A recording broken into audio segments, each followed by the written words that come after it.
वो उस प्रभाव से समाज को कुछ देने का विचार आया। सोचे मरना तो हर व्यक्ति को इस दुनिया से है, कुछ दिन के लिए बस यहाँ रोल प्ले करेंगे फिर चले जाएंगे। तो जो पैदा लिया है उसको जाना है, वो कोई 5 साल में जाएंगे, कोई 10 साल में जाएंगे, कोई 20 साल में जाएंगे, कोई 50 साल में जाएंगे, जाना सबको है। लेकिन उसी क्रम में हम सोचे कुछ ऐसा काम जरूर करना चाहिए हर व्यक्ति को कि आने वाले पीढ़ी को एक शब्द का और एक अक्षर का बोध हो सके, इसके लिए हमने काम किया। जय हिंद दोस्तों आप देख रहे हैं बीटीपी बिहार और मैं अनिल। दोस्तों आज हमारा खास मेहमान एक साहित्य के क्षेत्र में अपना अमक जगाने का प्रयास कर रहे हैं डॉक्टर अमन कुमार राजेश जी हैं। जी आपको बता दें वो डॉक्टर अमन कुमार राजेश जिस क्षेत्र से बिलोंग्स कर रहे हैं उस क्षेत्र के लोगों के लिए इतना बड़ा काम करने का सोचना तो दूर की बात, करना तो मुश्किल है। दोस्तों आपको बता दें डॉक्टर अमन कुमार राजेश जिस गांव से बिलोंग्स करते हैं उस गांव का नाम है किरतपुर। जी हाँ, आपको किरतपुर के बारे में शायद सुने होंगे तो आपको मन में एक ख्याल आया होगा कि बिहार सरकार के पूर्व मंत्री महावीर प्रसाद जी का गांव किरतपुर। जैसे कि कहीं भी चर्चा होता था तो महावीर प्रसाद के गांव के नाम से ही लोग जानते थे, महावीर प्रसाद के नाम से ही लोग जानते थे कि किरतपुर वही महावीर प्रसाद का किरतपुर होगा। लेकिन ये वो किरतपुर नहीं, ये अमीरनगर प्रखंड के एक छोटा सा गांव किरतपुर है जो हरसिंहपुर पंचायत में आते हैं। और यहीं के निवासी, यहीं के वासी डॉक्टर अमन कुमार राजेश जी हैं जो एक नॉर्मल परिवार से बिलोंग्स कर रहे हैं और शिक्षा के क्षेत्र में लगातार अपना प्रयास करते रहे। बचपन से ही लोग बता रहे हैं कि ये बहुत जिज्ञासु हैं, शिक्षा से इसका बहुत ज्यादा दिलचस्प रहा है, अपना प्रयास करते रहे हैं और मेहनत हार्ड वर्क किए हैं, बहुत ज्यादा कामयाबी भी हासिल किए हैं अभी तक में। तो इन सब सारे मुद्दा पे बात करेंगे डॉक्टर अमन कुमार राजेश से। उससे पहले आपको बता दें कि डॉक्टर अमन कुमार राजेश जिन्हें एक बुक लॉन्च किया है। दोस्तों ये बुक आप देख रहे हैं एक्यूट सेंसेस करके इस बुक का नाम है। ये बुक डॉक्टर अमन कुमार राजेश जी ने कुछ दिन पहले लॉन्च किया है। इस बुक के विषय में चर्चा करेंगे और साहित्य के क्षेत्र में अपना फर्स्ट स्टेप समझिए या दिलचस्प समझिए बढ़ाने का प्रयास किए हैं। इन सब सारे मुद्दा पे सर से बात करेंगे। तो आइए सबसे पहले तो सर से बात करने का प्रयास करते हैं। तो सबसे पहले तो सर स्वागत है आपको बीटीपी बिहार। जी नमस्कार सर, आप अपना परिचय बताएंगे।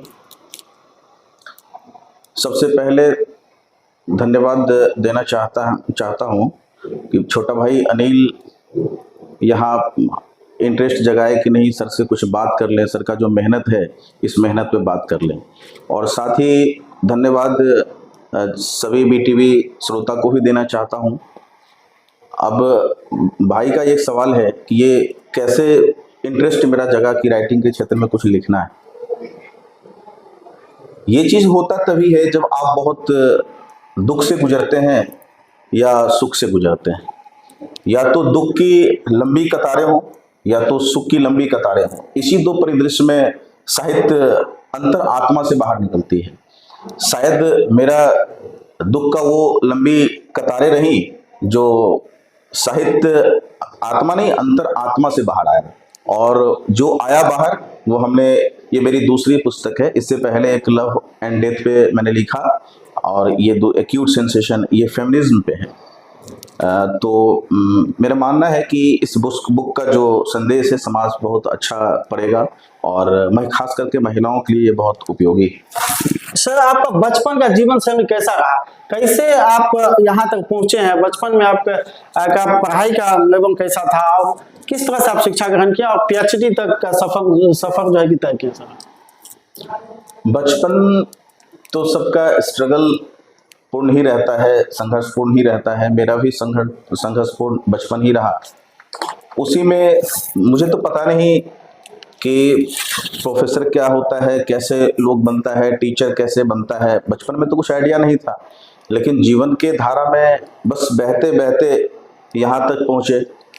उस वक्त तो सोशल मीडिया का भी इतना प्रभाव नहीं था जैसे कि यूट्यूब से और अन्य किसी सोर्स से, गूगल से बहुत सारी जानकारी आप प्राप्त कर सकते हैं। उस टाइम में तो सिर्फ अच्छे शिक्षक ही एक विकल्प थे और समाज के जो मार्गदर्शक हैं या आपके पेरेंट्स हैं या फैमिली में कोई ऐसे लोग हैं जिनसे आप सही मार्गदर्शन प्राप्त कर सकते थे। तो बचपन बहुत संघर्षपूर्ण रहा। खैर वो सब चीज़ तो चलता ही रहता है सबों के जीवन में, मेरे भी जीवन में रहा। उसी संघर्ष से हम भी गुजर के यहाँ तक पहुँचे।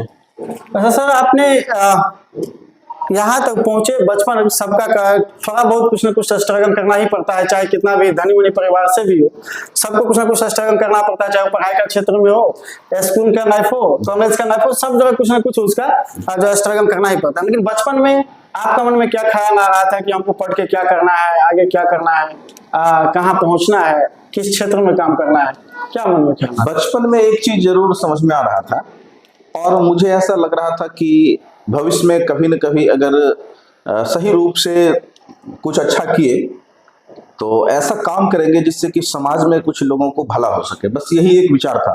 ना तो बड़ा बनने का कभी शौक रहा, ना तो कभी मंत्री बनने का, विधायक बनने का, नेता बनने का कोई ऐसा शौक नहीं था।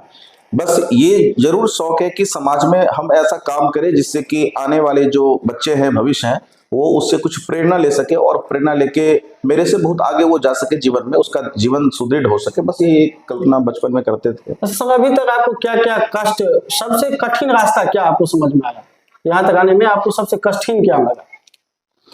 सबसे कठिन, ऐसे तो लोग कहते हैं कि पैसा के बिना आप आगे नहीं बढ़ सकते हैं, पैसा तो बहुत जरूरी है, लेकिन उससे कहीं ज्यादा जरूरी है आपका संगति। अगर आपका संगति किसी अच्छे लोगों से है तो निश्चित रूप से जीवन में आप बढ़िया काम करेंगे जिससे कि समाज का भला होगा। संगति बहुत बड़ा चीज है। यानी कि वो कहावत है कि जो संगत से गुण जाता है, संगत से गुण आता है। जी जी। तो जैसन संगत वैसन रंगत। तो संगत अगर आपका बेस्ट होता है तो समाज में एक अच्छा संदेश जा सकता है और आप अच्छा कर सकते हैं। बिल्कुल जी। तो सर आप लेखन होने का आपका पसंदीदा हिस्सा क्या रहा? लेखन के लिए आपका सबसे पसंदीदा पार्ट क्या रहा आपके जीवन में? लेखनी के लिए हमने एक कविता को चुना। साहित्य में पोएट्री एक सेक्शन है, तो पोएट्री सेक्शन को हमने चुना और विलियम शेक्सपियर को पढ़ा, फिर कई fiction stories, short stories Premchandra का पढ़ा, कई कविता दिनकर जी का पढ़ा। तो मुझे लगा कि नहीं, विलियम शेक्सपियर का जो इंग्लिश, और मुझे करियर इंग्लिश में बनाना था क्योंकि अंग्रेजी के हम छात्र रहे, ग्रेजुएशन भी अंग्रेजी रखा, पीजी भी अंग्रेजी से किया, पीएचडी भी अंग्रेजी से किया और 2 बार यूजीसी नेट का एग्जामिनेशन दिया। तो एक बार सफलता नहीं पाई, लेकिन सेकेंड टर्म में सफलता पाई और पीआरटी भी क्वालिफाइड किया 2013 में। फिर तो नेट हो गया, पैट हो गया, कई कॉम्पिटिशन एग्जामिनेशन दिए और उसका अच्छा अनुभव रहा। लेकिन सवाल है कि पसंदीदा जो सेक्टर है वो कैसे, तो हम अपने विचारों से विलियम शेक्सपियर के वर्क में वो चीज़ हमने खोजा कि इसमें पेनफुल पेरिल्स कहाँ है, यानी कि दुख की जो सीन है वो कहाँ है। तो विलियम शेक्सपियर का भी जीवन बड़ा संघर्षपूर्ण रहा और उनके भी फैमिली में हर वर्ष 1 लोगों की मृत्यु होती थी। अब थोड़ा कल्पना करिए कि 2-4 लोग घर में अगर गुजर जाएं, एक्सपायर हो जाएं, तो लोगों को बहुत चिंता होता है। लेकिन विलियम शेक्सपियर के जीवन में उनके, वो जिंदा थे लेकिन उनके सारे फैमिली मेंबर्स एक एक करके हर साल गुजरते चले गए, एक्सपायर होते चले गए। उसके बावजूद भी वो दुनिया में इतने पोएम्स और इतने कविता और इतने कहानी, इतने ड्रामा लिखे कि आज तक शायद दूसरा नहीं लिख पाया है। तो मेरा एक उनसे ये सोर्स ऑफ इंस्पिरेशन यहाँ ये आया और हम हमेशा चाहते थे कि इनसे ऐसा कुछ ले ताकि हम भी कुछ आगे ट्रांसफर कर सकें। तो पोएट्री सेक्शन मेरा पसंदीदा रहा, कविता, और वो भी लव पोएम। हम तो लव पे पीएचडी किए, लव एंड डेथ पे, लेकिन लव और डेथ ये दोनों सिमिलर है। एक मोर्टल है, दूसरा इमोर्टल है। दोनों का कंपैरिजन हमने दिखाया है इससे पहले वाली पुस्तक में। इससे पहले जो मेरा पुस्तक है लव एंड डेथ, उसमें सिमिलर जो एस्पिरेशंस है, सिमिलर एम है, वो थीम हमने कंपैरिजन के आधार पे, तुलना के आधार पे हमने एक करके उसमें दिखाया है। तो पोएट्री सेक्शन मेरा पसंदीदा रहा। सर लव, आप लव और डेथ की बात की सर, अभी देखा जाए तो समाज में लव के नाम पे लोग एक निगेटिविटी जो है कि ज्यादा सामने आता है। लोग समझते हैं कि लव तो बहुत बेकार चीज है और खास करके समाज में इसका प्रचलन काफी तेजी से बैरान हो रहा है। आप देखते होंगे कि तरह तरह की घटनाएं लव को लेकर आता है और लोग लव का खिलवाड़ समझ रहे हैं। क्या कहना चाहेंगे इस पर? एक्चुअली वो समझ नहीं पाते हैं लव क्या है। अगर वो लव को समझ पाए तो शायद ये जो निगेटिविटी दिमाग में है ये समाप्त हो जाएगी। लेकिन बच्चे समझ नहीं पाते हैं, इसलिए एडोलसेंस एज में किशोरावस्था में वो बहक जाते हैं और नेगेटिव डायरेक्शन में चले जाते हैं, जिससे कि उसका फ्यूचर एक्सपॉइल हो जाता है। वो समझ नहीं पाते हैं, तो समझाने की जरूरत है। प्यार क्या है उसको समझाने की जरूरत है। लव का रियल मीनिंग क्या है वो समझाने की जरूरत है युवाओं को। अगर वो समझ ले तो शायद वो नेगेटिविटी समाप्त हो जाएगी। सर अच्छा, आपने जो लेखन स्टार्ट किया, आपका परिवार आपके लेखन से कितना मतलब सक्षम है? क्या क्या कहना है, क्या उसको क्या पसंद है इसमें?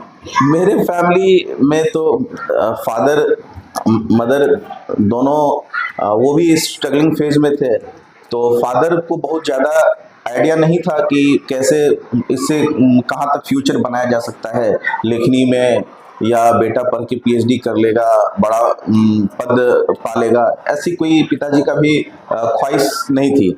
और ना उनके इस आसपास कोई ऐसे लोग थे जो जानकारी दे सके। लेकिन इतना जरूर उनके मन में था कि पढ़ो तो ऐसा पढ़ो और इस तरह पढ़ो ताकि समाज में कुछ अच्छा कर सको और मेरा नाम हो सके, बस। इसीलिए पिताजी का समर्थन रहा, मम्मी का भी समर्थन रहा। दोनों लोग काफ़ी कोऑपरेट किए, जिस कोऑपरेशन के आधार पे यहाँ तक पहुँचे। सर आपके पिताजी क्या करते हैं? फादर गांव में रहते हैं, एग्रीकल्चर बेस्ड काम है उनका, खेती गृहस्थी करना यही काम है। और साथ में कुछ प्रैक्टिस वेटनरी का कर लेते हैं, जीविका उपार्जन की, उससे कुछ पैसा कमा लेते हैं। सर जब आप लिख नहीं रहे होते हैं तब आप क्या करना पसंद करते हैं? जब हम उस लिखने में व्यस्त नहीं होते हैं तो फ्री टाइम में क्या करते हैं? फ्री टाइम में हम घूमना पसंद करते हैं और नए नए लोगों से मिलना पसंद करते हैं, क्योंकि नए लोगों से मिलने पे एक नया आइडिया आता है, और वो जो आइडिया आता है ना तो मुझे सुकून देती है, मतलब अच्छा लगता है कि वो एक नया चीज़ सीखे। तो फ्री टाइम में हम बस लोगों से मिलना चाहते हैं और मिलते भी करते भी हैं। जब भी टाइम मिलता है तो कभी इस शहर कभी उस शहर, कभी टीचरों से मिल लिए, कभी डॉक्टर से मिल लिए, कभी अपने फ्रेंड से। तो मिलना ज़्यादा हम चाहते हैं फ्री टाइम में। जब भी फ्री टाइम मिलता है तो लोगों से मिलते हैं। तो घूमने से सर कहीं ना कहीं पॉजिटिव सोच आती है, लोगों से मिलने से बहुत सारी चीज सीखने को मिलता है। बिल्कुल बिल्कुल। तो लोगों को घूमना भी चाहिए। और घूमने से क्या होता है कि जो आप नए लोगों से मिलिएगा, जब कहीं आपका दोस्त हो या उसके साथ कोई नए लोग आते हैं, अगर उनसे आपकी बातचीत होती है तो कहीं ना कहीं कुछ सीखने को जरूर मिलता है। आपको पॉजिटिव भी मिल सकता है और निगेटिव भी मिल सकता है, लेकिन खुद पे वो जो है कि आपको ऊपर निर्भर करता है कि आप क्या लेना चाहते हैं लोगों से, जिनसे मिले उनसे क्या लेना चाहिए। बिल्कुल। क्या सर इसलिए घूमना चाहिए? हाँ, निश्चित। तो सर आपसे आगे बातचीत करते हुए आपसे हम पूछना चाहेंगे कि आपने पहली बार किताब कब लिखी और आपका उम्र क्या था? 2013 में एक मिल्लत कॉलेज दरभंगा जिला में ही हेडक्वार्टर में है, वहाँ एक सेमिनार हो रहा था। उस वक्त मैं पीजी कर लिया था और मेरे दोस्त एक अभी आज प्रोफेसर है सीतामढ़ी कॉलेज में, वो मुझे बताया, डॉक्टर राकेश चौधरी, और वो अच्छे फैमिली से बिलोंग्स करते थे। तो वो बताया कि एक सेमिनार है, वहाँ चलो, वहाँ अगर तुम कुछ लिखना चाहते हो तो लिटरेचर में लिखो, वहाँ देंगे, अगर सिलेक्ट हो जाता है तो तुम्हारी वो पुस्तक में नाम आ जाएगा। तो फर्स्ट टाइम 2013 में अपने दोस्तों के साथ वहाँ गया, एक आर्टिकल लिख के दिया, तो वो सिलेक्ट हो गया मेरा। 200-300 आर्टिकल था, उसमें 50 लोगों का होना था, तो मेरा सिलेक्शन हुआ। तो खुशी मिली, देखे कि नहीं पुस्तक में मेरा नाम आया। तो उस वक्त से इंटरेस्ट और साहित्य लिटरेचर के क्षेत्र में बढ़ने लगा मुझे। सर आपका मन में कब ऐसा ख्याल आया कि आपको लेखन बनना है या लेखन बनना चाहते हैं? लेखक बनने का ख्वाहिश तो नहीं पाल के रखे हैं, बस मोहब्बत है लिखने से। Love to write something new, कुछ आइडिया मिलता है तो उस पर लिखने का, बस लिखने का शौक है। लेखक बनने का शौक नहीं, क्योंकि दुनिया में बहुत बड़े बड़े लेखक हैं, तो लेखक का कोई कमी नहीं है। और समुद्र है वो, साहित्य तो समुद्र है, तो उसमें एक छोटा सा प्रयास मेरा है, और आने वाले नई पीढ़ी को कुछ मिल सके, बस यही एक प्रयास। सर साहित्य का सर सही मायने में क्या अर्थ होता है? साहित्य एक्चुअली वो इमोशनल जर्नी है। साहित्य इमोशनल जर्नी है, भावनात्मक यात्रा है वो। जब एक व्यक्ति अपने विचारों को समाज तक छोड़ता है शब्दों के माध्यम से, तो वो साहित्य कहलाता है। तो इसीलिए transfer of messages with the help of words, that is called literature. It is a type of mirror. Literature में तो अलग अलग राइटर्स और लिटरेरियंस डेफिनेशंस अलग अलग दिए हैं। Literature is the mirror in which we can see our capacities, activities, competency. तो डिफरेंट थिंग्स और डिफरेंट डेफिनेशंस हैं, लेकिन मेरे शब्दों में ये है कि भावनात्मक यात्रा है ये। इसीलिए संदेश को अगर आप एक जगह से दूसरी जगह शब्दों के माध्यम से पहुंचाते हैं तो लिटरेचर होता है। तो सर आपका जो मानना है कि जो भावनात्मक लगाव होना चाहिए या भावनात्मक यात्रा होना चाहिए या भावनात्मक संदेश जो अपने शब्दों से व्यक्त करके एक जगह से दूसरी जगह आप भेजिए या आप पहुंचाते हैं, उसी को आप साहित्यकार कर सकते हैं या साहित्य कर सकते हैं। इसके लिए तो पढ़ा लिखा होना जरूरी है या एक अनपढ़ भी कर सकता है? इसके लिए डिग्री की आवश्यकता कम है और अनुभव की आवश्यकता ज़्यादा है। अनुभव के आधार पे आप बहुत कुछ लिख सकते हैं। उस वक्त जब कबीर साहब इट्टी मोती ग्रंथ उन्होंने लिखा तो वो तो बोलते थे और दूसरे लोग लिखते थे, वो खुद से तो सब कुछ लिखे नहीं। वो चूँकि एकेडमिशियन नहीं थे, यूनिवर्सिटी की डिग्री नहीं थी, लेकिन आज जो समाज को दिए वो समाज आज पढ़ रहा है, सैकड़ों वर्षों के बाद समाज पढ़ रहा है। शेक्सपियर उन्होंने तो पीएचडी नहीं कर रखी थी। तो डिग्री की आवश्यकता कम है। अनुभव, शैक्षणिक अनुभव हो, सामाजिक अनुभव हो, लेकिन अनुभव की ज़्यादा आवश्यकता होती है लेखन करने के लिए। क्या सर आप कभी आराम करते हैं? क्योंकि आप एक साहित्य के क्षेत्र में अपना दिलचस्पी को बढ़ा रहे हैं। बुक लिखना आसान बात नहीं है, बहुत सारा सोचना पड़ता है, बहुत सारे पॉइंट पे रिसर्च करना पड़ता है, बहुत सारे वर्ड का कमांड करना पड़ता है। तो आप आराम कर पाते हैं? आराम कम करते हैं, चूँकि दिन में ड्यूटी रहती है तो दिन में ड्यूटी करते हैं। चूँकि जीने के लिए कुछ करना पड़ता है तो वो भी करते हैं। साथ समय अपने लिए 2-4 घंटा निकाल लेते हैं, रात में या दिन में या शाम में। लेकिन 2-4 घंटा प्रतिदिन हम अपने लिए काम करते हैं, जिसमें शब्दों पे काम करना, वाक्यों पे काम करना, साहित्यों पे काम करना, ये 2-4 घंटे निकाल के जरूर करते हैं, प्रत्येक दिन करते हैं। 2-4 घंटा अपने जीवन के लिए आप काम करते जी, हैं? अपने लिए रखते हैं। अपने लिए सिर्फ मतलब कुछ अपना पर्सनली वर्क के लिए।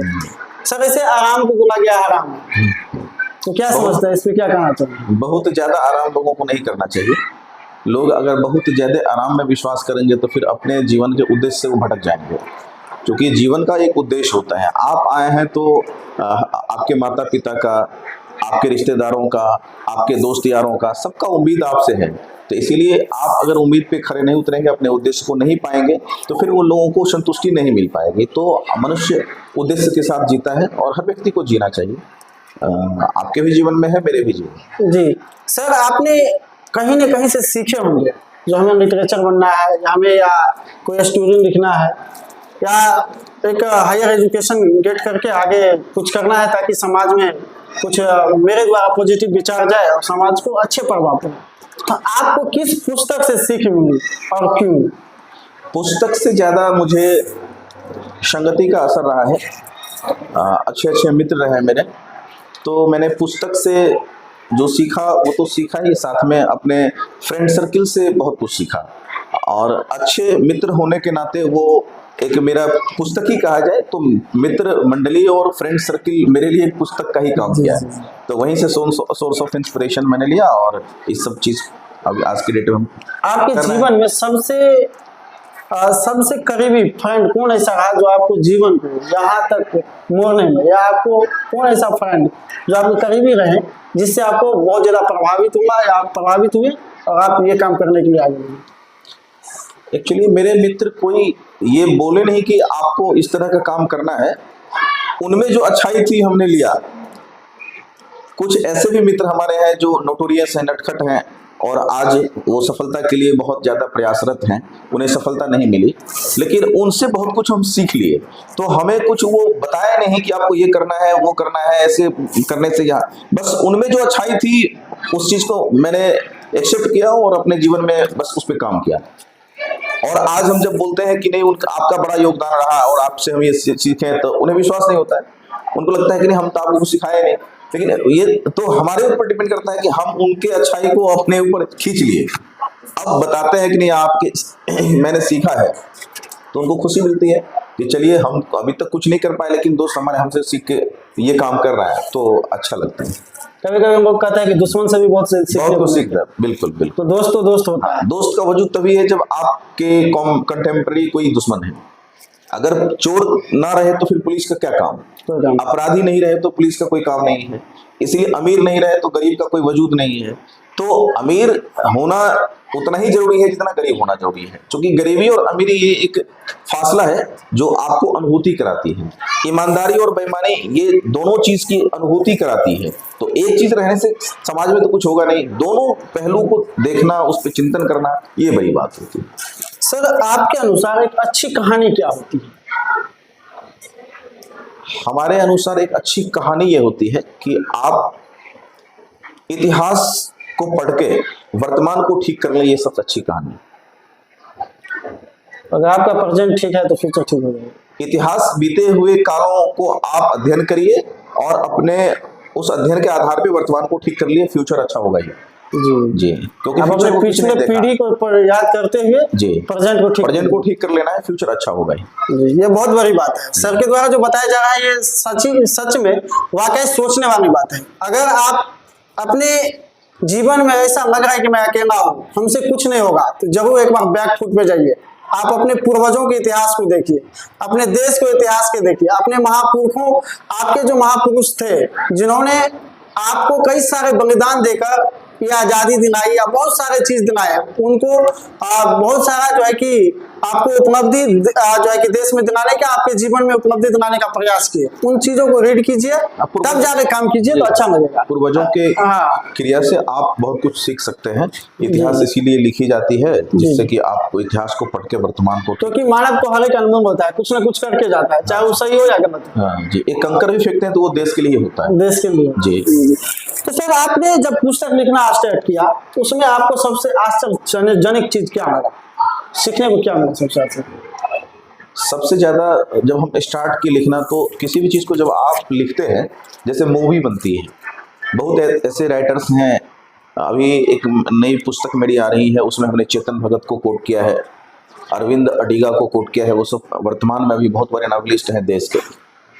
तो जब किसी चीज को आप लिखते हैं तो वो कैरेक्टर आपको बनना पड़ता है स्वतः, यानी विलेन भी आप ही होते हैं, हीरो भी आप ही होते हैं, हीरोइन भी आप ही होते हैं, यानी कि वो सारा कैरेक्टर्स आपके मन में ही चलता रहता है और आप खुद से बात करते हैं और वो कलम से पेपर पे उतरता रहता है। तो जब उस कैरेक्टर को आप याद करते हैं, तो जैसे राम का जो चरित्र रामायण में जो कैरेक्टर निभाए हैं, उनमें राम वाले गुण आ जाती है। तो जब आप उस कैरेक्टर को में डूब के वो चीज़ लिखते हैं तो वो स्वभाव आप में वो दिखती है और वो आप में शामिल हो जाती है। तो हमने जब ये लिखना शुरू किया तो वो सबसे पहले अनुभूति किया कि अगर हम माँ होते तो फिर ये माँ को क्या क्या दिक्कत हो सकती है, बहन को क्या क्या दिक्कत झेलनी पड़ सकती है, भाई को क्या क्या दिक्कत हो सकता है। तो हमने हर कैरेक्टर के रूप में अपने आप को चिंतन किया। फिर मुझे लगा कि नहीं, महिलाओं की जो वेदना और पीड़ा है वो पुरुषों से ज़्यादा है, क्योंकि वो दिन भर गाली भी सुनती है, बच्चों का भी बात सहन करती है, उसके नखरे सहन करती है, फिर अपने पति का, फिर घर वालों का। हजारों बैरियर्स पुरुषों ने धर्म के आधार पे सिर्फ महिलाओं पे लगाया है। आप इस्लाम में देखें, वहाँ हर चीज़ में एक बैरियर है। तो मैंने इस धर्म को भी कोट किया है अपने आने वाली पुस्तक में। तो कहने का यह मतलब है कि धर्म के आधार पे रिलीजियस रोल हमने डाला है, इस पुस्तक में भी डाला है एक्यूट सेंसेशन में। Religious role of women, social role of women, familiar role of women, यानी कि इस तीनों कैरेक्टर को हमने उसमें डील किया है कि महिलाओं को धार्मिक आधार पे किस तरह से शोषण किया जाता है, सामाजिक स्तर पे किस तरह का शोषण किया जाता है। ये सब चीज हमने उसमें डाला है और हम सिर्फ डाला ही नहीं है, अनुभूति करके हमने डाला है उसमें, ताकि लोग इसको पढ़ के, इसके थीम को पढ़ के अपने जीवन को कुछ सुधार सके। ये विचार मेरे साथ उस वक्त था जब स्टार्ट कर रहे थे हम लिखना। सर आपके जीवन में कौन लेखन ऐसे व्यक्ति थे या लेखन जो आपको सबसे पसंदीदा रहा और उससे क्या आपको सीखने को मिला, क्या उनका कौन ऐसा पॉइंट था जो आपको प्रभावित किया? एक्चुअली लिटरेचर के हमने तो अंग्रेजी साहित्य पढ़ा है, तो अंग्रेजी साहित्य में विलियम शेक्सपियर को पढ़ा है, क्रिस्टोफर मार्लो को पढ़ा है, वर्ल्ड्स बेस्ट ड्रामेटिस्ट ट्रेजेडी के हैं। तो दुखांत कहानी हमने बहुत पढ़ा है। तो वो सब धीरे धीरे मेरे जीवन को प्रभावित किया और वो उस प्रभाव से समाज को कुछ देने का विचार आया।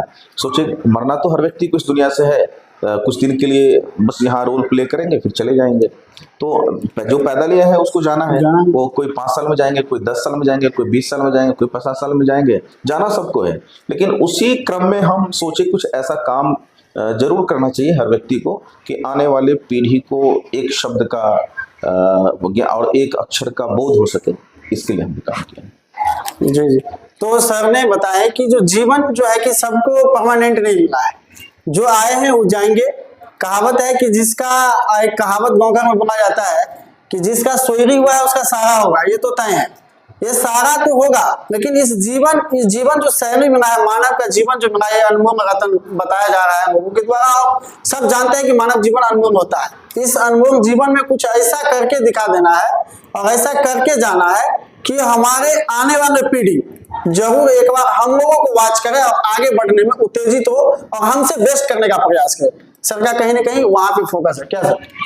सर तो आप अगला आपसे कुछ पूछने का प्रयास करेंगे कि आपको लिखने की प्रेरणा कहाँ से मिलती है सर? लिखने की प्रेरणा तो कुछ उम्मीदें उद्देश्य होती है, तो उसी उद्देश्य के साथ काम करते हैं और वो उद्देश्य जो है नींद लेके भाग जाती है। तो उद्देश्य के पीछे जब सोचते हैं तो फिर ना नींद आती ना भूख लगती है। जब पढ़ने बैठते हैं, लिखने बैठते हैं तो 2 घंटे 4 घंटे उसमें समाप्त हो जाता है, पता नहीं चलता है कि 4 घंटा कैसे बीत गया, 2 घंटा कैसे बीत गया। तो यही उद्देश्य है जीवन में और उसी उद्देश्य के लिए काम करते हैं। तो जो एक सपना होता है आदमी का, वो सपना नींद चैन सब लेके चला जाता है। तो वही चीज़ है, अपने सपनों के लिए काम करते हैं तो नींद भूख थोड़ा ये सब चीज़ कम लगता है। सर आपने अभी तक लव एंड डेथ पे बुक लिखे हैं जी। आपने महिलाओं पे लिखे हैं, नारी को जो जिस तरह से प्रताड़ित किया जाता है समाज में, नारी को बहुत सारा संकट आता है और बहुत सारा पीड़ा से गुजरना पड़ता है। क्या वयस्क के बारे में यानी कि बूढ़े लोगों के बारे में लिखना चाहिए? बहुत अच्छा क्वेश्चन है आपका कि बुजुर्गों के लिए हमने क्या सोचा है। बुजुर्गों के लिए हमने सोचा है कि 2, 4, 5 पुस्तक इधर साहित्य में लिखते हैं तो फिर एक ऐसा कहानी फैमिली स्टोरी लिखेंगे जिससे कि बुजुर्गों को अच्छा लगेगा और जो वो आज के डेट में जो झेल रहे हैं, जिस पीड़ा से गुजर रहे हैं, यानी बच्चों की पीड़ा से गुजर रहे हैं, बाल बच्चों की पीड़ा से, कि बेटा को बड़ा किया, नौकरी हुआ, अब बेटा पुतो वो दोनों क्षेत्र छोड़ के बाहर चले गए, अब ये अकेले बूढ़ा है, तो इनको जीवन में बहुत दिक्कत हो रहा है, दिक्कत का सामना करना पड़ता है। क्यों? क्योंकि ना तो वो बड़ा बेटा है, ना तो वो पुतो है, ना तो घर में कोई बच्चे हैं। अब अकेले आइसोलेशन में जीना बड़ा टफ होता है। तो इस पे हम सोचे हैं आगे कुछ काम करेंगे। सर पुस्तक की समीक्षा करना कितना महत्वपूर्ण होता है लोगों को? ये तो बहुत बड़ी टास्क है, छोटी टास्क नहीं है पुस्तक का समीक्षा करना। क्योंकि हम जो लिखे हैं उसमें आई थिंक 125 पेजेस हैं, तो 125 पेजेस जो माइन्यूटली पढ़ेंगे वही उसका समीक्षा कर पाएंगे और पढ़ने के लिए समय चाहिए। तो मेरा ये मानना है कि जिस व्यक्ति में सेंस ऑफ अंडरस्टैंडिंग के साथ साथ सेंस ऑफ मैच्योरिटी होगी वो आदमी समीक्षा आसानी से कर पाएंगे। पुस्तकों की समीक्षा करने के लिए समय देना होगा, बिल्कुल, पैसेंस रखना होगा, बिल्कुल, पूरा एक चीज को वाच करना होगा, तब जाकर निश्चित रूप से जी। और समीक्षा अगर कर लेता है तो उसके जीवन में कहीं ना कहीं एक अद्भुत निखार दिखता है। सर आपने जो पुस्तक लिखे इससे समाज में क्या मैसेज? समाज में अच्छा मैसेज जाएगा और इस पुस्तक को पढ़ने के बाद लोगों को थोड़ा साहित्य के प्रति भी लगाव बढ़ेगा और महिलाओं के जीवन में जो बैरियर्स हैं, महिला माताएं बहनें वो सफर कर रही हैं आज, वो बैरियर थोड़ा रिड्यूस होगा, कम होगा। और जैसे ही बैरियर कम होगा तो महिलाएं हर क्षेत्र में अपना बढ़िया पोजीशन बना के देश के लिए, समाज के लिए सेवा दे पाएंगी। तो उसके जीवन से बैरियर कम हो, बस इसका प्रभाव ये रहेगा कि पुरुष के द्वारा, चूंकि भारत मेल डोमिनेटेड कंट्री है, पुरुष प्रधान देश है, तो पुरुष के द्वारा जो शासन और शोषण किया जा रहा है वो थोड़ा कम होगा।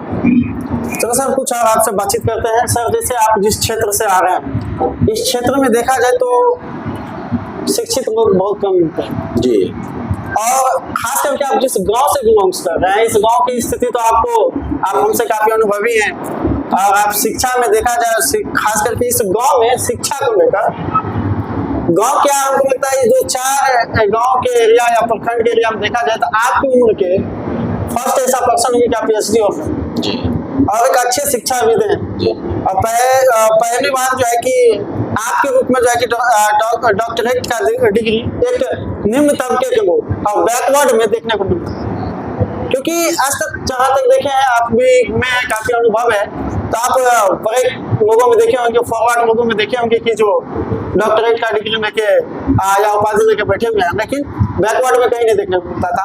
और खास करके अभी जो देखा जाए जिस समाज से आप बिलोंग करते हैं, यादव समाज से, और कहीं न कहीं शिक्षा के क्षेत्र में आप एक अलग निखार दिखा रहे हैं और लगातार जो है कि हर एक फील्ड में जो है कि अपना दिलचस्प को बढ़ा रहे हैं। खास करके देखिए तो अभी एक राजा यादव काफी वायरल हो रहा है, और क्रिकेट के जगत में देखिए तो कई सारे यादव ऐसा आए हैं सामने जो क्रिकेट के जगत में भी अपना एक अलग प्रचार दिखा रहे हैं। कहीं न कहीं आप साहित्य के क्षेत्र में भी आपका ऐसा ही उत्तरदायित्व रहेगा, ऐसा ही दायित्व रहेगा कि आप भी एक अलग प्रकार दिखाने का प्रयास करें। नहीं, कोशिश तो हर व्यक्ति का बेहतर करने का होता है, और मेरा मानना है कि मैं भी कुछ बेहतर कर सकूं, इसके लिए प्रयासरत जरूर है। लेकिन बहुत ज़्यादा महत्वाकांक्षी हो जाना ये भी ठीक नहीं होता है। राजा यादव का आप चर्चा की तो उनका अलग फील्ड है जी, मेरा अलग फील्ड है, और इस फील्ड में बड़ा करने के लिए पूरा जीवन खप जाएगा तो भी नहीं हो पाएगा, क्योंकि वर्षों से एजुकेशन में तो खास करके साहित्य के क्षेत्र में 18वीं 19वीं सदी से हमारे देश में काम होना शुरू हुआ है, वरना इससे पहले तो विदेशियों का इतिहास पढ़ते थे लिखा हुआ, विदेशियों के द्वारा लिखा हुआ हम साहित्य पढ़ते थे, आज भी पढ़ रहे हैं। वो तो धन्यवाद के पात्र अभी वर्तमान प्रधानमंत्री हम लोगों के हैं माननीय मोदी जी, उनको धन्यवाद दिया जाए कि भारत के इतिहास में भारतीय विधि व्यवस्था को लाए हैं। ये बहुत बड़ी बात है न्यू एजुकेशन पॉलिसी में, और हम बहुत खुश हैं कि हम चाहते हैं कि हिस्ट्री ऑफ लिटरेचर हो या हिस्ट्री के स्टूडेंट्स हो वो भारत के इतिहास को पढ़े, ना कि विदेश के इतिहास को पढ़े। जब आप विश्व इतिहास को पढ़ेंगे तब विदेश पढ़ने की जरूरत है, लेकिन जब आप देश के इतिहास को पढ़ना चाहते हैं, यहाँ तो BPSC में एग्जामिनेशन में जो क्वेश्चंस आ रहे हैं ना वो भी आ रहे हैं विदेश से। अरे भाई, आप बिहार में नौकरी कर रहे हैं, इस देश में नौकरी कर रहे हैं, तो इस देश के बारे में जानना ये ज्यादा महत्वपूर्ण है। अगर हम इस देश को पहले जान लें फिर उसके बाद हम विदेश को जानें। आप बोले कि इस कम्युनिटी में इस एरिया में लोग कम हैं पढ़े लिखे, नहीं लोग हैं पढ़े लिखे, लेकिन उनकी पढ़ाई दिखती नहीं है। क्यों? क्योंकि वो अपने लिए सोचते हैं, वो सिर्फ अपने फैमिली के लिए सोचते हैं, और हम अभी तक जो चीजें लिए हैं ये हम पूरे समाज को देना चाहते हैं, इसीलिए लोग हमें चाहते हैं और प्यार करते हैं मुझसे, और मुझे लगता है कि आने वाले समय में और लोग मुझे चाहेंगे, ऐसा मेरा मानना है, उम्मीद है। क्योंकि वो अपने जीवन के लिए सोचता है, मैं अपने जीवन के लिए नहीं सोचता हूँ। मैं समाज में अगले पीढ़ी पे कैसा असर पड़ेगा, वो हमसे कितना ले पाएगा, इसके लिए हम सोचते हैं। तो मेरे हिसाब से मेरा सोचना ये मेरे लिए ठीक है। अब दूसरों का तो कोई पता नहीं कि दूसरा, हर व्यक्ति का अलग अलग उद्देश्य होता है, पैसा कमाने का, जीने का तरीका अलग है। तो मेनी माइंड्स, लेकिन मेरा जहाँ तक मानना है, चूंकि अपने जीवन पे तो हम जान सकते हैं कि हमको क्या करना है, तो हम बस यही सोचते हैं कि कुछ लेखनी के माध्यम से और कुछ अपने अच्छे कर्मों से कुछ समाज के बच्चों को दे पाए, बस यही सोचते रहते हैं। सर आपने इंग्लिश लैंग्वेज ही अपना, क्योंकि आप जिस क्षेत्र से आते हैं बहुत कम लोग इंग्लिश जानते हैं। हाँ, आप मैथिली भी अपना सकते थे, हिंदी भी अपना सकते थे, संस्कृत भी, बहुत सारा ऐसा लैंग्वेज है, लेकिन आपने इंग्लिश को इतना क्यों किया? एक्चुअली इंग्लिश, जब इंटरमीडिएट, एक बड़ा दिलचस्प कहानी है, जब इंटरमीडिएट का एग्जाम हम दिए तो मेरा शौक था कि साइंस पढ़ूं, साइंस पढ़ के अच्छा करूं, लेकिन आर्थिक तंगी की वजह से साइंस नहीं पढ़ पाया। तो एग्जामिनेशन जब इंटरमीडिएट का हमने आर्ट से दिया तो मैं सोचा कि ऐसा कोई सब्जेक्ट पढ़ूं कि नौकरी ना मिले तो मैं उस पर खा पी के जी सकूं। तो फिर सोचा कि अच्छा, अंग्रेजी तो सबको पढ़ना पड़ेगा, ऐसा कोई प्री प्लानिंग नहीं थी, लेकिन मैं सोचा कि अंग्रेजी तो कॉमर्स वालों को ही पढ़ना पड़ेगा, साइंस वालों को ही पढ़ना पड़ेगा, आर्ट्स वालों को ही पढ़ना पड़ेगा, क्योंकि ये तो भाषा है तो पूरे विश्व को पढ़ना पड़ेगा। तो अगर अंग्रेजी हम अपना ठीक कर लेते हैं तो शायद इसके आधार पे हम अपना जीवन ठीक से जी सकते हैं। और यही सोच के हम के जो अंग्रेजी स्नातक किए, ऑनर्स किए, फिर उसके बाद धीरे धीरे इंटरेस्ट बढ़ता चला गया, पोस्ट ग्रेजुएशन किए, उसमें भी अच्छा परफॉर्मेंस रहा, उसके बाद PhD किए, कैट क्वालिफाई करके, उसके बाद हमने नेट किया, स्टेट किया, B.Ed किया, MA एजुकेशन किया, ट्रिपल MA किया, और बहुत सारे कंपटीशन के एग्जामिनेशंस को हमने क्रैक किया। सर आपका पीएचडी कब का? 2018 जून 2018 में हमारी पीएचडी फिनिश हो गई थी। फाइनल वहाँ सबमिशन हो गया और अवार्ड मुझे जून में मिला। पीएचडी सर आप कहाँ से किए? मिथिला यूनिवर्सिटी दरभंगा से पीएचडी हमने किया है। सर देखिए आजकल तो देखा जाता है राजनीति, कुछ रोचक सवाल आपके साथ।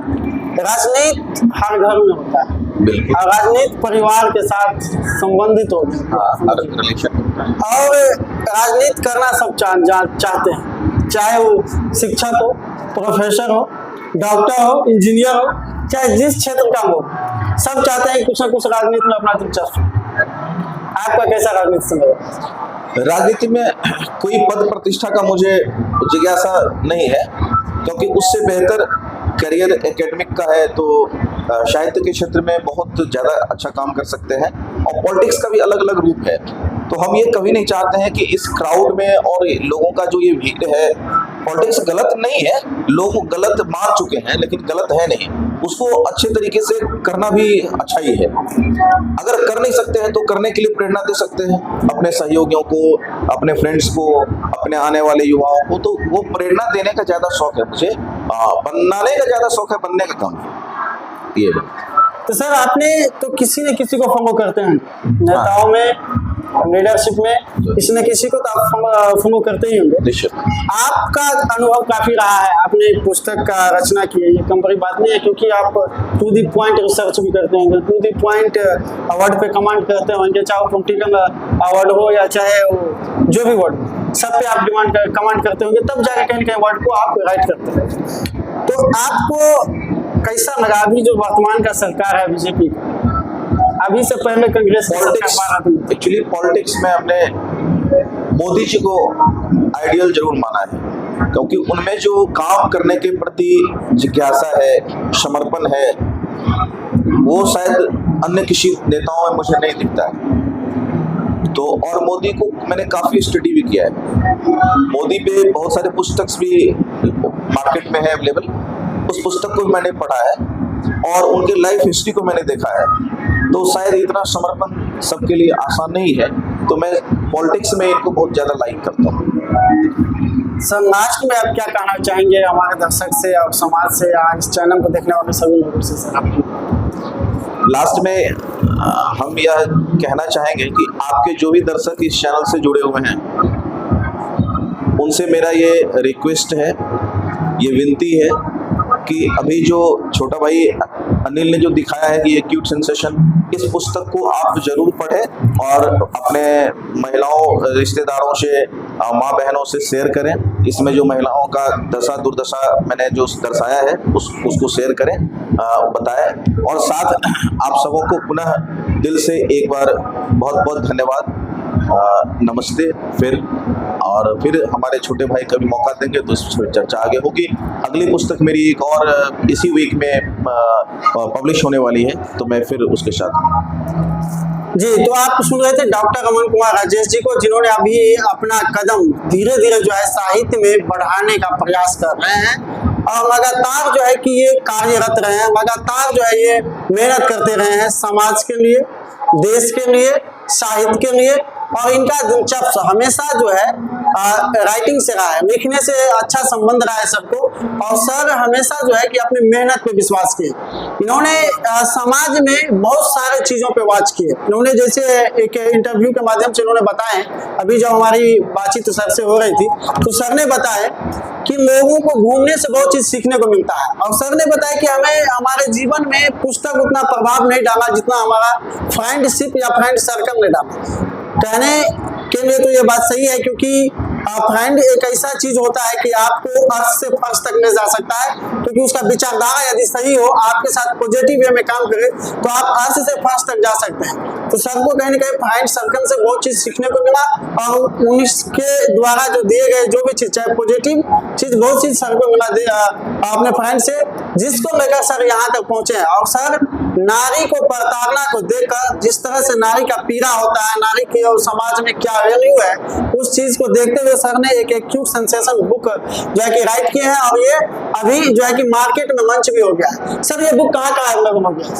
ये फ्लिपकार्ट, अमेजॉन, किंडल instamojo.com और events.com पे भी अवेलेबल है। वहाँ सर से ये आप बुक का access कर- प्रकाशन आप कहाँ से किए? ये एक्चुअली छत्तीसगढ़ वो बिलासपुर का है, हेडक्वार्टर वहाँ है, लेकिन इस पब्लिकेशन का ऑफिस दिल्ली में है और अन्य कई शहरों में है। अच्छी पब्लिकेशन है और बहुत ज़्यादा रीडर्स को और ऑथर्स को सपोर्ट करती है। जी, तो आप समझ गए कि सर का बुक जो है कि मार्केट में ऑनलाइन भी मिल रहा है। आप इसको फ्लिपकार्ट, अमेजोन, इस तरह के कई सारा ऑनलाइन ऐप्स है, ऑनलाइन मार्केटिंग ऐप्स है, जिससे आप जो है कि शॉप कर सकते हैं, खरीद सकते हैं और इस बुक को मंगा सकते हैं अपने घर पे। और इस बुक को पढ़ने से आपके नारी जो यानी कि महिलाएं को जीवन में क्या कष्ट होता है, उसका जीवन, वो अपने जीवन शैली को किस तरह से समाज में जीते हैं और कैसे रहना पड़ता है, उस सब के बारे में इसमें काफी बारीकी से सर जो है कि इसमें विवरण को डाले हैं और उसके बारे में काफी विशेषता पूर्वक इसमें लिखे हैं। ये बुक हालांकि अभी इंग्लिश मीडियम में है। बहुत लोगों को तो इस बुक को पढ़ने से समझ नहीं आएगी, क्योंकि बहुत सारे जिस समाज से हम लोग बिलोंग करते हैं इसमें बहुत सारे लोगों को इंग्लिश समझना काफी टफ होता है। लेकिन सर का प्रयास है कि आने वाले समय में इसका हिंदी भी जो है कि ट्रांसलेट आपको मिलेगा, बहुत जल्द मिलेगा। तो आप इस बुक को जरूर पढ़े, अपने समाज के महिलाओं को जरूर समझाए और अपने समाज में जो महिला रह रही है उसको जो प्रताड़ना हो रहा है उससे जरूर जो है कि रोके और उस पर प्रयास करें कि महिलाओं का क्या लाइफ है, किस तरह से वो स्ट्रगल कर रहा है, उसको किस तरह से रहना चाहिए, उसका क्या वैल्यू है, उसको जरूर कदर करें। बाद बाकी आप क्या कहना चाहते हैं डॉक्टर अमन कुमार राजेश जी के लिए और ये एक्यूट सेंसेशन बुक के लिए जरूर कमेंट बॉक्स में बताएं और इस वीडियो को इतना शेयर करें कि समाज में आने वाले हर एक लोग जो महिलाओं को वैल्यू नहीं करते हैं उसको जरूर समझ में आए। धन्यवाद। आप देख रहे हैं BTV बिहार। सभी दर्शकों को नमस्कार।